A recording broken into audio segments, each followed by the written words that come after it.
Up first this evening, he should apologize. Maroons in Akompong, St. Elizabeth are expressing hurt and disappointment at comments made by Prime Minister Andrew Holness on Sunday. Now, responding to journalists at a press briefing, Mr. Holness insisted that his administration does not recognize any group as a sovereign state in Jamaica. Our reporter Giovanni Dennis is in Akompong and filed this report earlier this evening. Through bad and sometimes muddy roads, our team ventured to Akompong, St. Elizabeth on Monday. It was a day after this remark by Prime Minister Andrew Holness. Jamaica is a unitary, sovereign state.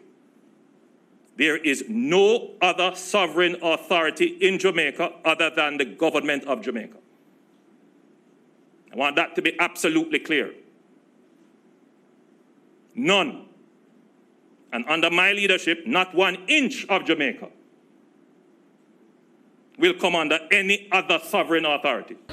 There's a sense of disappointment among Maroons here in Akompong, St. Elizabeth.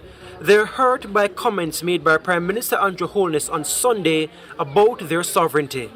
Right now, when I think of foolish, that statement need to jab back and think back and go back in a chair and think again and come back with a different statement. You understand what I'm saying? Maroon? Because we know the peace treaty we sign, you know.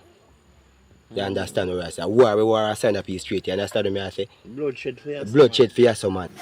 I don't, what the Prime Minister said, he wrong.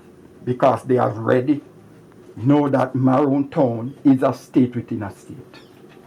We are a sovereign set of people, loving, kind. We lose off our Prime Minister. Whenever I expect him to say something like that about Maroon, nothing going to win the next time, the next election. 200 and year. Yeah, man, in disrespect Maroon. I will not feel good about it. Yeah, man. What you don't want to see happen right now? I live who I live good. Just like how we live? Just like how we all live. Yeah. Peaceful. Peace and love there. Peace and love. Why would he say something like that? Is he drinking? We need to take him to Kinder, make him find us that we are the most powerful person in this world, not him. He need to come and apologize to us because we are not a gorilla. We are a decent citizen. Is he crazy? He's a gorilla because he cannot rule in country. He cannot rule in constituency. Look at murder going up there. Chief of the Akompong Maroons, Richard Curry, is urging dialogue. For those who are leaders are responsible for maintaining proper communication and not allow themselves to mislead or misdirect the energies of a particular situation because it could be detrimental. He insists the situation needs to be de-escalated going forward. More responsible and respectful communication because I've always been asking for communication and dialogue. So for us, it's really about ensuring that